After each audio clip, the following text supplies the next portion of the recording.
Josué capítulo 3, verso 1. No dia seguinte, logo cedo, Josué e todos os israelitas partiram de Setim e chegaram às margens do Jordão, onde acamparam antes de atravessar o rio. 3 dias depois, os oficiais percorreram o acampamento e deram a seguinte ordem para o povo: quando virem a arca da aliança, seu Deus, sendo carregada pelos sacerdotes e levitas, saiam de suas posições e sigam a arca. Tenham cuidado para ficar cerca de 1 quilômetro, 2.000 côvados atrás dela.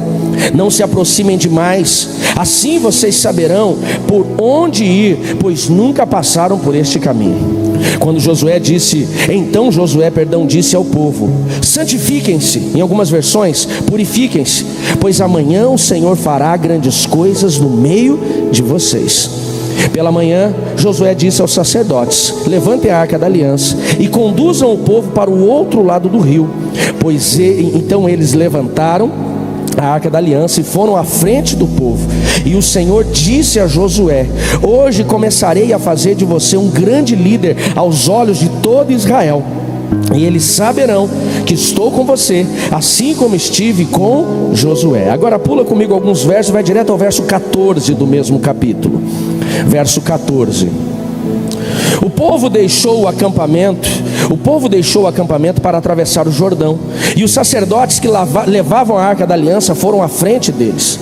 Era esta a estação da colheita, e o Jordão transbordava sobre as margens. Assim que os sacerdotes que levavam a arca puseram os pés na água junto às margens do rio, a correnteza acima daquele ponto foi interrompida, e começou-se a acumular uma grande distância de lá, perto da cidade chamada Adã, nos arredores de Zeratã. E a água abaixo daquele ponto percorreu para o Mar Morto, até o leito do rio secar. Então todo o povo atravessou frente à cidade de Jericó. Esse texto é um texto muito conhecido. Fala de um último momento do povo de Israel no deserto. Já tinham saído do Egito, mais de 40 anos andando, perambulando no deserto. Inclusive, pastor Ronaldo, por conta da sua desobediência, da sua murmuração, viu uma consequência quando eles chegaram à terra da promessa, espiaram a terra através de 12 homens, e 10 deles murmuraram contra a terra. E Deus deixa claro que por conta daquela murmuração, por conta do coração endurecido, cada dia que eles estiveram na terra seria multiplicado por 1 ano, e esse seria o tempo que eles ficariam no deserto. E assim o ficaram, diz a palavra do Senhor. E esse tempo de deserto não tinha um papel de castigar o povo, mas de preparar o povo. Quando eles saíram da escravidão do Egito, eles acabaram saindo do território, mas a escravidão não saiu deles, o Egito não saiu deles. E esse período de deserto tinha um papel de capacitá-los, de prepará-los. Deus nunca abandonou eles no deserto, Miguel. No deserto talvez foi o momento onde a nação de Israel mais viveu experiências extraordinárias com Deus. Você sabe que no deserto as roupas não se rasgavam, os sapatos não se furavam, o sapato crescia junto com o pé. Era no deserto que eles não plantavam, mas colhiam todos os dias o maná que o Senhor mandava. Algo que não sabemos nem como expressar, né? O que é o maná, porque é uma comida que vinha do céu. No deserto eles tinham sede, Deus mandava água, brotava da rocha fresquinha. Até quando eles enjoaram do maná, Deus mandou carne das codornizes. Ou seja, Deus supriu o tempo todo. Durante o dia, uma nuvem de glória guardava do sol escaldante. Durante a noite, uma coluna de fogo aquecia e mostrava o caminho. O Senhor estava com eles, conduzindo o tempo todo. Porém aqui em Josué capítulo 3, o tempo de deserto, Kleber, deles chega ao fim. O objetivo da palavra de hoje, Deus ministrar o coração daquele que está vivendo um processo, talvez doloroso, desconfortável, de tratamento. E você tem se perguntado: quando é que isso vai acabar? Quando é que isso vai terminar?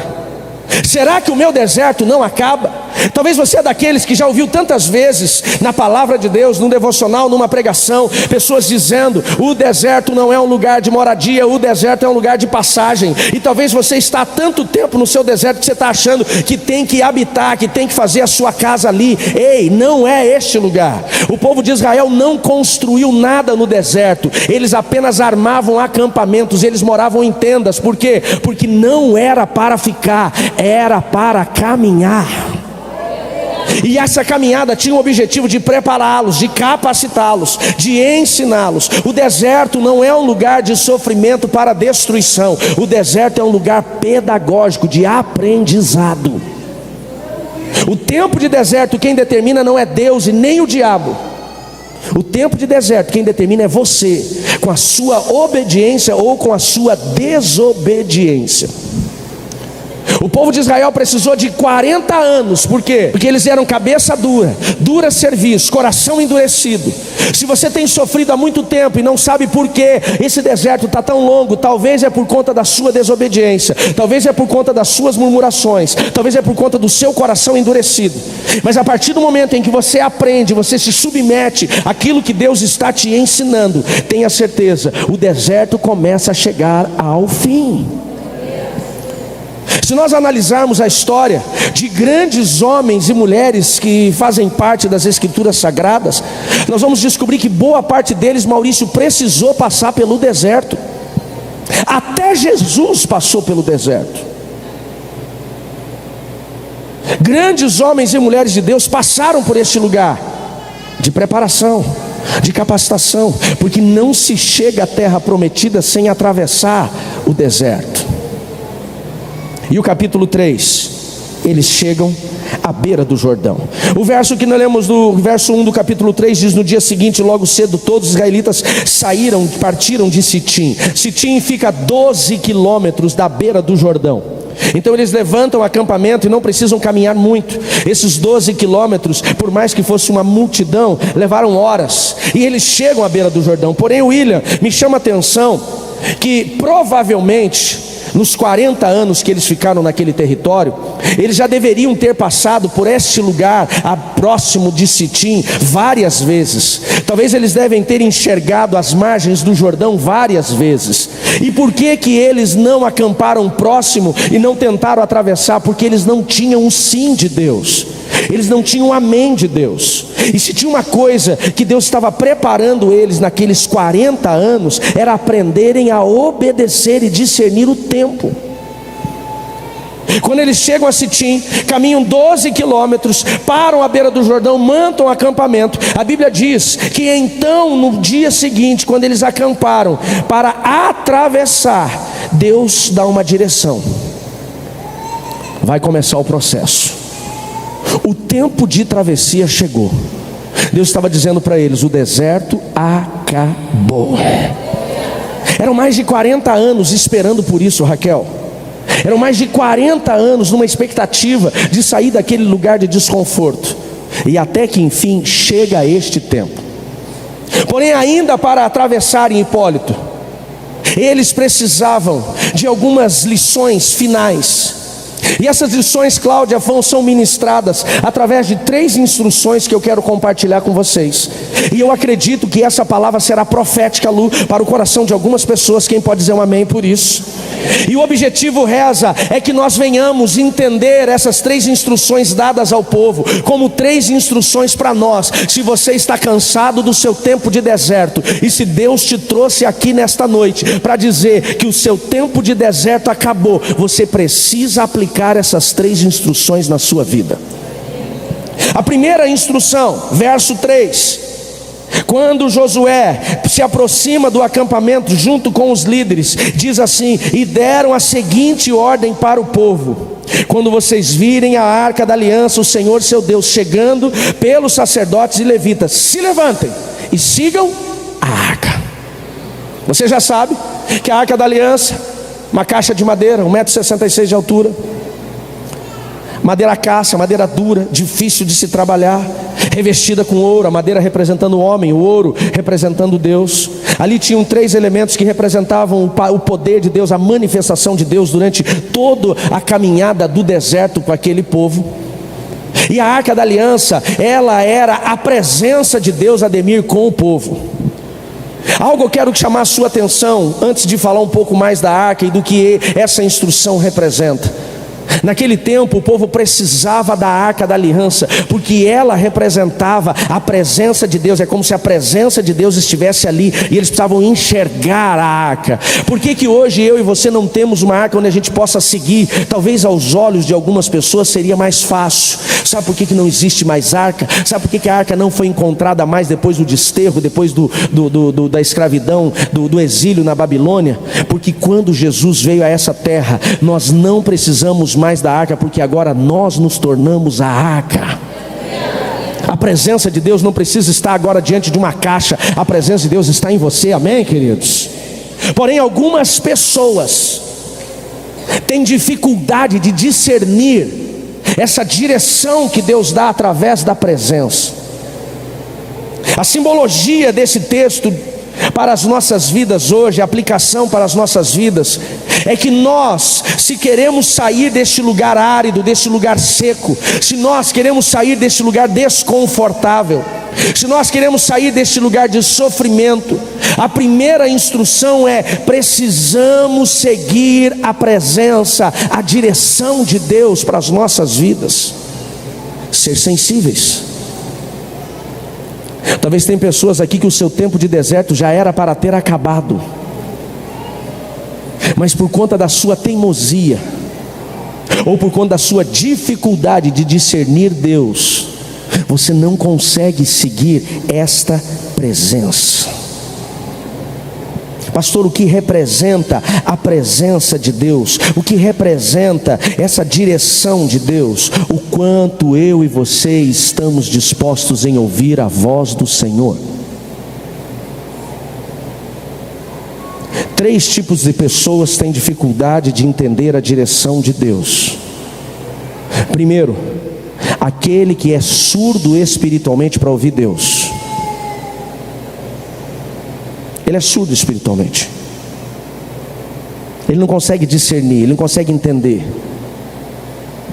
Talvez porque ele é bebê espiritual demais, ou talvez porque ele não se permitiu ainda ser ativado espiritualmente, ter experiências com o Espírito Santo. E eu estou falando de gente que já nasceu de novo, tá? Sem falar aqueles que não nasceram. O segundo tipo de pessoas que não conseguem entender, discernir a direção de Deus, é aqueles que nem param para ouvi-lo. Muita gente quer saber para onde Deus quer levá-lo, mas poucos estão dispostos para ouvir o Senhor.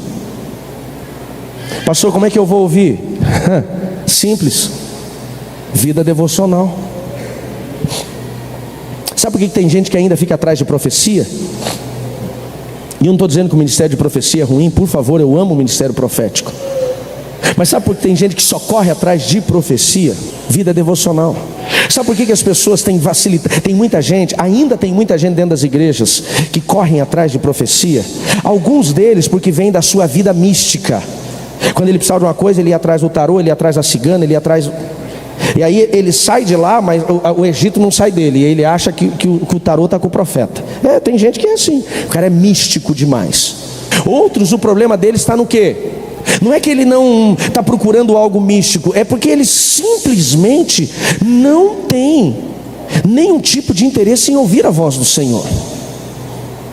Se nós formos fazer uma avaliação segundo a Sociedade Bíblica Americana da vida cristã, da população cristã evangélica no mundo, é assustador quando eles dizem que 91% dos cristãos evangélicos no mundo, menos os membros da Nova Aliança,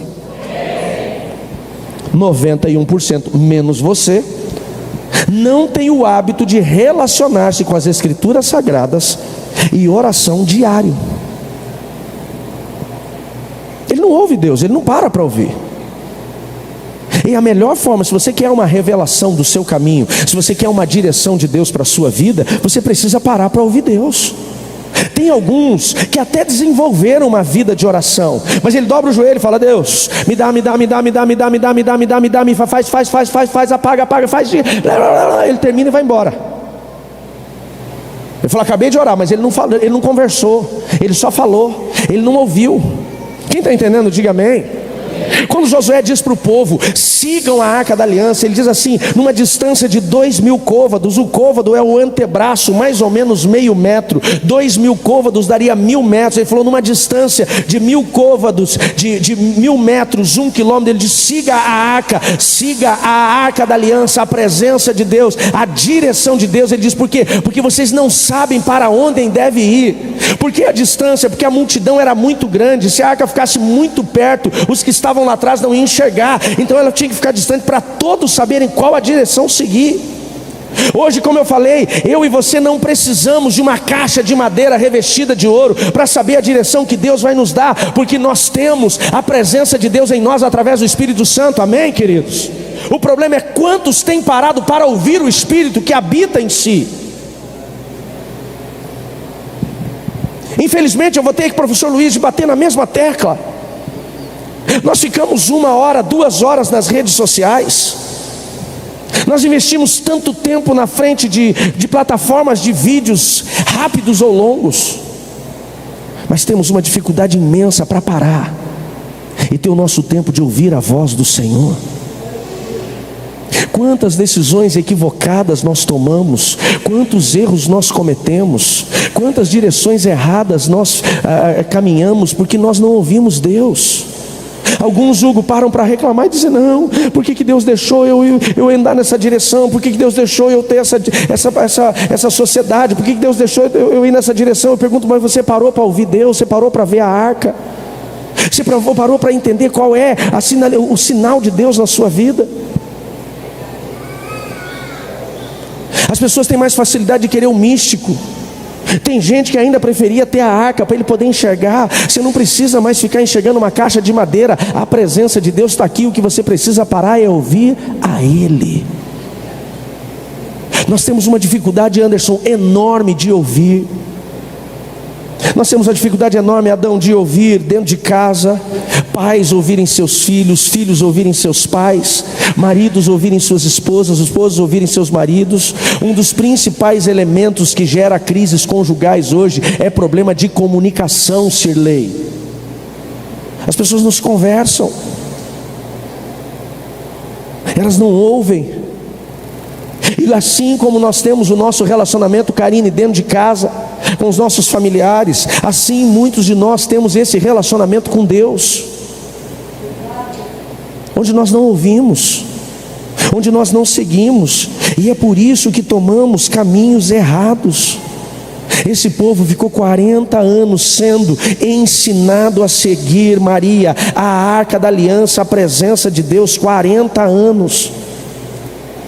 Sabe por que eles não atravessaram o Jordão antes? Porque eles aprenderam: se atravessarmos o Jordão sem Deus na nossa frente, nós vamos nos dar mal.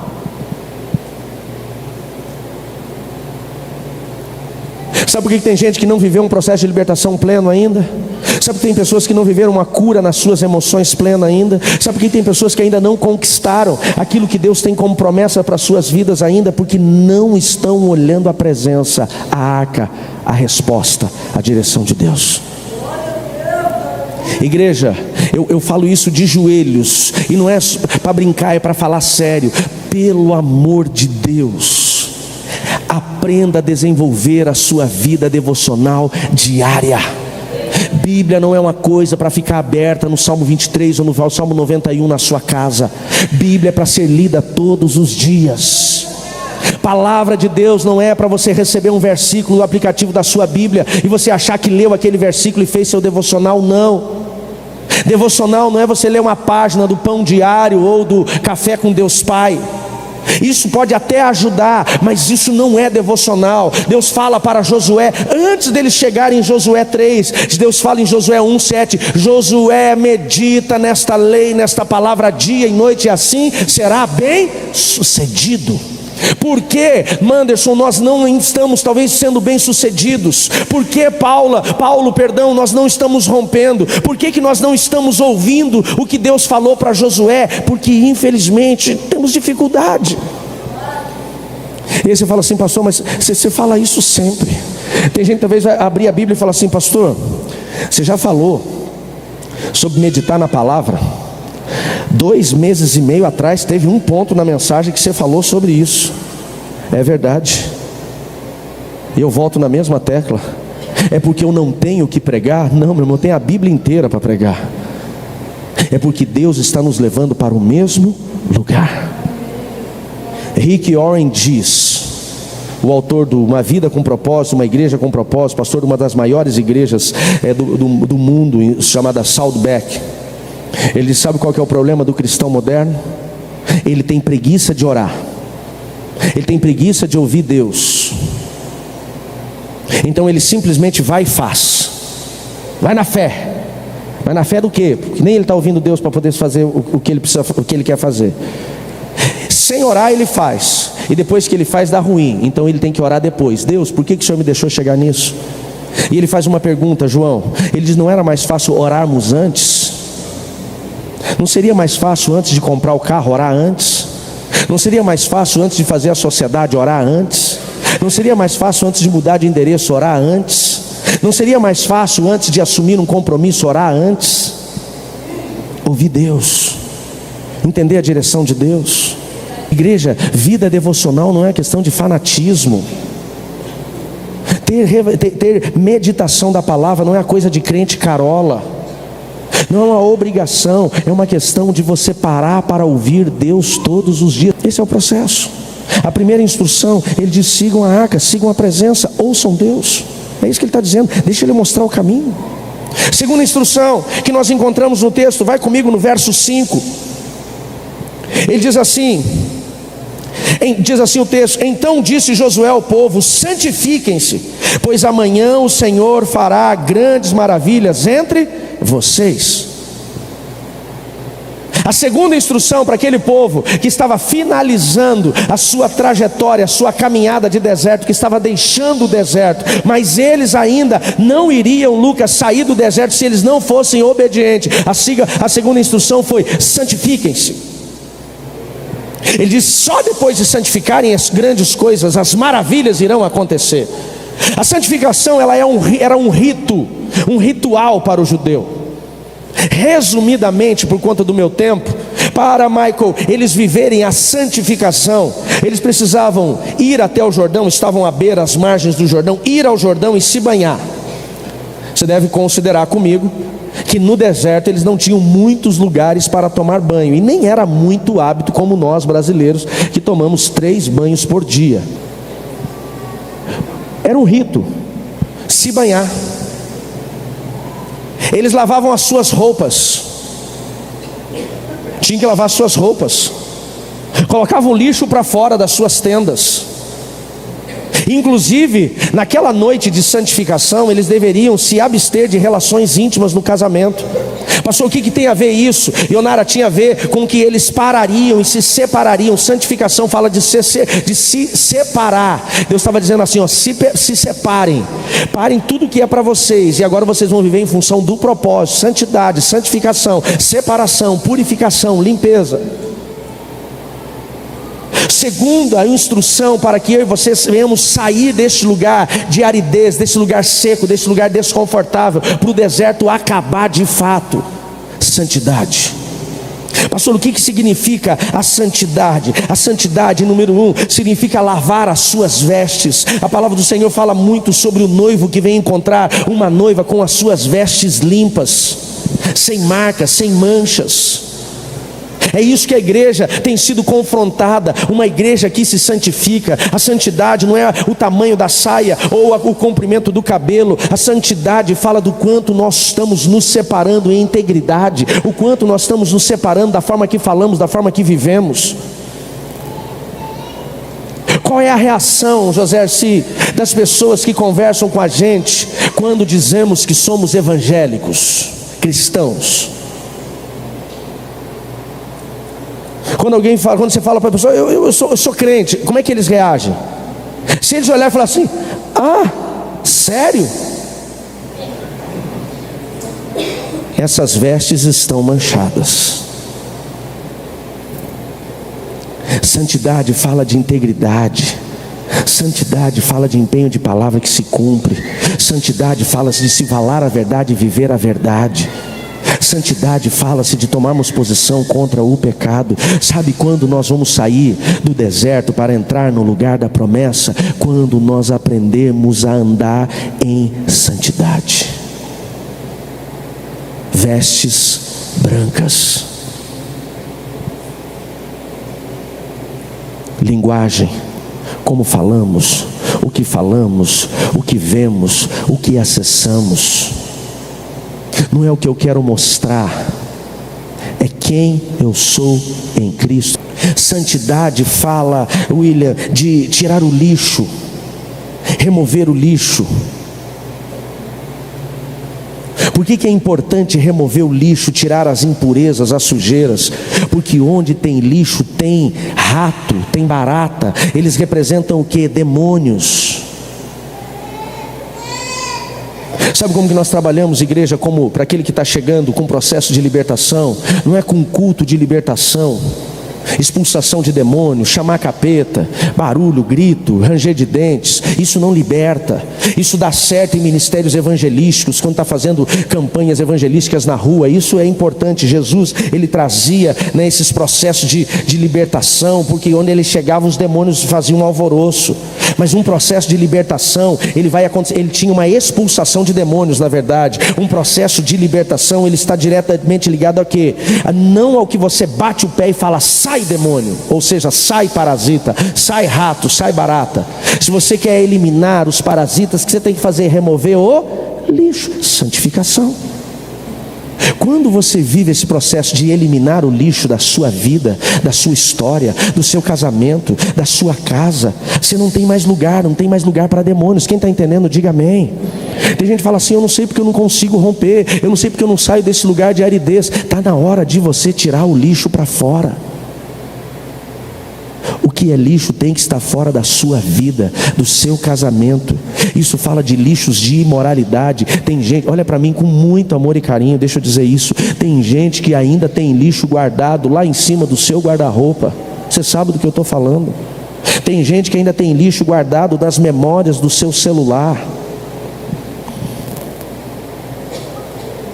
Tem gente que tem lixo guardado nas gavetas do seu escritório. E aí ele está fazendo oração para sair do deserto. Ele está fazendo campanha para sair do deserto. Ele está subindo um monte 7 semanas para sair do deserto. Você pode subir um monte 70 semanas. Enquanto o lixo estiver lá, o inferno vai continuar tendo legalidade na sua vida e na sua história.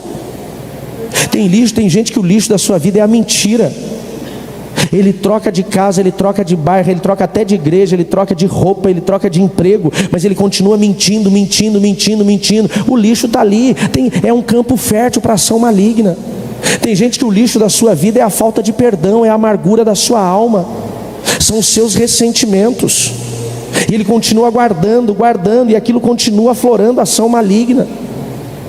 Tem gente que o lixo é a história da sua família, é a história de violência, dos abortos, dos homicídios, das agressões que estão lá atrás, e elas continuam, esse sangue continua derramando. Tem que remover esse lixo.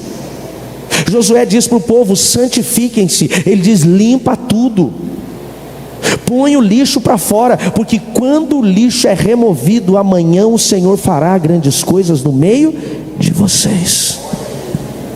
Quem me entende, diga amém. Já foi o tempo, igreja, onde nós ficávamos perto da impureza e do lixo. Já foi. É uma questão de posicionamento, não é fanatismo, é separação. Esse é o processo. Enquanto nós insistimos em carregar o lixo com a gente, todos os ratos, ou seja, todas as ações malignas continuam tendo legalidade na nossa história.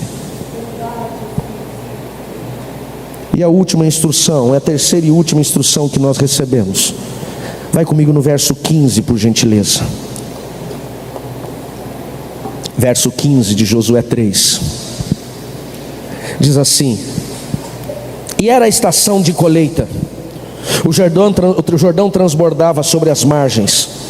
Assim que os sacerdotes que levaram a arca puseram os pés na água junto às margens do rio, a correnteza acima daquele ponto foi interrompida, e começou a acumular uma grande distância de lá, perto da cidade chamada Adã, aos redores de Zeratã. E a água debaixo daquele ponto correu para o Mar Morto, até que o leito do rio secou. Então todo o povo atravessou frente à cidade de Jericó. Sabe qual que é a instrução, a terceira instrução que Deus dá para o povo, Marcos? Ele diz assim: Josué, sim, agora fala para o povo, larga tudo que eles estão fazendo e sigam a arca, santifique e vem, é amanhã, vamos embora. Agora eles chegam frente ao Jordão, qual é o problema? O Jordão estava no tempo de cheia. Existiam duas estações que determinavam a fluidez de água no Jordão: a estação da seca, onde o rio era baixinho, e a estação do desgelo do Hebron. O Monte Hebron, ele fica, até hoje tem isso, por conta, né, da sua altitude, ele fica cheio de gelo, de neve, e vai chegando uma fase do tempo, que é o tempo da colheita, que o Hebron vai descongelando e vai dando esse fluxo de água, como infelizmente nós estamos vendo o que aconteceu lá na Serra Gaúcha e o que aconteceu em Porto Alegre. Então a água vem com muita correnteza. Deus não fala para eles atravessarem no tempo de seca. Deus dá direção para eles atravessarem no tempo de cheia. Aos olhos daquele povo era uma loucura. Fala assim: mas por que agora? Será que Deus está com um problema de tempo? Olha a hora. Olha, a Bíblia diz que o Rio Jordão, ele estava transbordando as margens seria a parte seca. Ele estava cheio. Inclusive era a época de colheita, porque esse fenômeno acontecia para que a terra fosse irrigada naquela região. Por que Deus fala para eles atravessarem no tempo de cheia e não no tempo de seca? Aos nossos olhos isso era mais difícil, exatamente porque era mais difícil. Duas coisas devem ser levadas em consideração aqui. A primeira delas é que no tempo de cheia, os inimigos, que agora eles iam entrar na terra para retomar a terra que era deles, não esperavam ataques. Então Jericó e os 7 povos que viviam na região de Canaã, eles se preparavam para o tempo de seca. O Jordão baixava e eles sabiam: no tempo seco os exércitos inimigos podem nos atacar. Então eles levantavam as suas forças de defesa. No tempo de cheia eles baixavam a guarda, eles aliviavam sua proteção. Por quê? Nem o exército é maluco o suficiente para atravessar no tempo de cheia. As correntezas vão dificultar, eles vão perder seus cavalos, seus suprimentos, até seus soldados. Quem está me entendendo, diga amém. Deus estava levando eles a surpreender o inimigo no momento que o inimigo não estava esperando. Número 2, porque Deus iria começar a promover Josué. Deus fala para Josué: eu vou te promover. Eu vou mostrar nesse episódio que assim como eu fui com Moisés, eu serei com você. Ele falou: então, para você ser promovido, tem que ter uma dificuldade. Sabe o que Deus estava querendo revelar nesse segundo ponto? É que quando eu e você enfrentamos aquilo que é impossível aos nossos olhos, é aí que Deus age. Se você está passando por situações onde você não tem mais controle, Darcy não sabe o que fazer, então é nessa hora que Deus vai fazer. Deus falou: eu vou promover Josué. Para promover Josué tem que ser difícil, porque o que é fácil eu e você fazemos, mas o que é impossível só Deus faz. Posso ouvir um glória a Deus por isso, igreja? Ele faz. Eu falo isso muito para vocês, igreja. Existem tempestades que vêm no nosso caminho, não é para nossa destruição, Eliseu. Existem tempestades que vêm para o nosso caminho, Rogério, que tem o objetivo de revelar o poder de Deus. Deus diz: eu vou revelar o meu poder nas águas transbordantes. É isso que eu vou fazer. Entenda, Golias não tinha o objetivo de destruir Davi, mas de promover Davi. Tem situações que eu e você estamos enfrentando, que é Deus nos levando a este lugar de promoção. O problema é que tem gente que está recuando nessa hora. Não vou atravessar agora. Que é isso? Deus está maluco. Imagina, Deus falando: vai. Deus falou: peguem a arca da aliança e vão em direção ao Jordão. Quando eles colocarem o pé em direção às margens do Jordão, o que aconteceu? Represou as águas. O inimigo não estava esperando. O rio Jordão faz um paredão, o restante corre para o Mar Morto. E a Bíblia diz que todo aquele povo atravessou o rio Jordão em tempo de cheia a terra seca.